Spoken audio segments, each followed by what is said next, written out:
ہر ایک کو پتا ہے کہ حضرت ابراہیم زندگی گزری پیلسٹائن، پیدا بابل میں ہوئے، وہاں پہنچے اور پھر وہ وقت آیا. اب بہت اہم ایک میسیج آپ کے لیے. آپ احمد آباد سے یہاں پہ آئے ہیں، جمال پور، تاج پور، جو کوئی بھی علاقے ہوں، کیوں ہیں؟ مقصد کیا ہے آپ کے آنے کا؟ قرآن کریم حضرت ابراہیم کے حوالے سے بہت لمبا میرا اشرا، میں بہت مختصر 5 منٹ میں بات مکمل کر رہا ہوں. حضرت ابراہیم کے حوالے سے قرآن جو عجیب دعائیں، ابراہیم کی سب سے مشہور جو 2 دعائیں ہیں وہ تو اپنی جگہ ہے، ربنا تقبل منا انک انت السمیع العلیم، ربنا اغفر لی ولوالدی وللمؤمنین یوم یقوم الحساب. دونوں ابراہیم کی دعائیں مشہور، جو مشہور نہیں لیکن بہت اہم 2 دعائیں قرآن کریم بتا رہا. حضرت ابراہیم نے 2 شادیاں کی، دوسری بیوی سے بیٹا ہو گیا اسماعیل. اب دونوں بیویوں کے درمیان ٹینشن ہو گیا.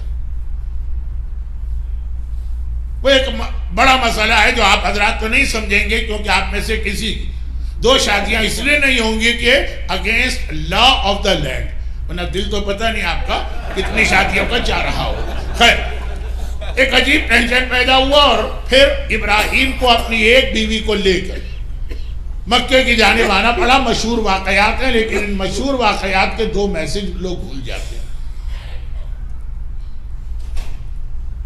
اپنی بیوی کو لا رہے ہیں اور اپنے بیٹے.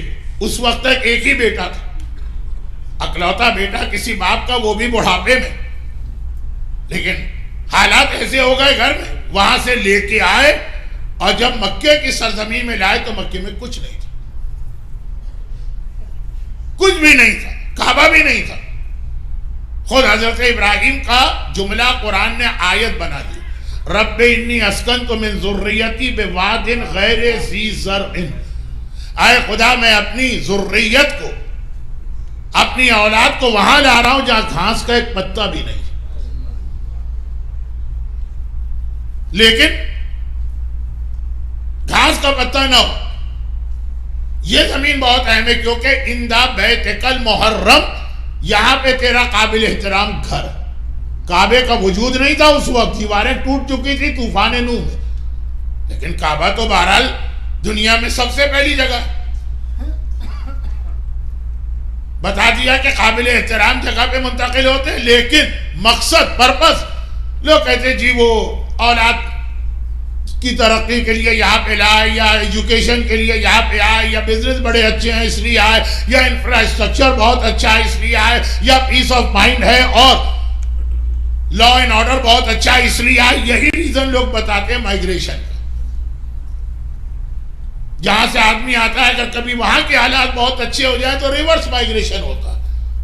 حضرت ابراہیم کہتے ہیں ساری باتیں چھوڑو، کرائیٹیریا ایک، رب انی اسکنت من ذریتی بواد غیر ذی زرع عند بیتک المحرم ربنا لیقیموا الصلاۃ. میں تو اپنی اولاد کو اس لیے یہاں پہ لایا ہوں کہ انہیں نمازی بنانا. سب سے بڑی ذمہ داری ایک باپ اور ماں کی یہ ہے کہ اپنی اولاد کو نمازی بنا. حضرت ابراہیم نے ہجرت کی اور امیگریشن لیا مثلا مکے کا، تو ریزن کیا بتا رہے ہیں؟ یہ بھی نہیں بتا رہے ہیں کہ ہمارے گھر میں جو ٹینشن ہے اس کی وجہ سے نہیں. اصل مقصد ہے ربنا لیقیموا الصلاۃ، تاکہ یہ نمازی بنے. اور اب آ جائیے ایام عزا میں فضائل کے حوالے سے ایک آیت آپ بہت سنتے، مگر یہ ایک نہیں 2 آیتیں. اللہ نے ابراہیم کو دیا، اور کتنا دیا؟ بہت دیا. مسلسل اللہ ابراہیم کو دیتا رہا. چونکہ یہ جملہ آپ کا بہت سنا ہوا ہے تو میں اس کی تفصیل میں نہیں جا رہا.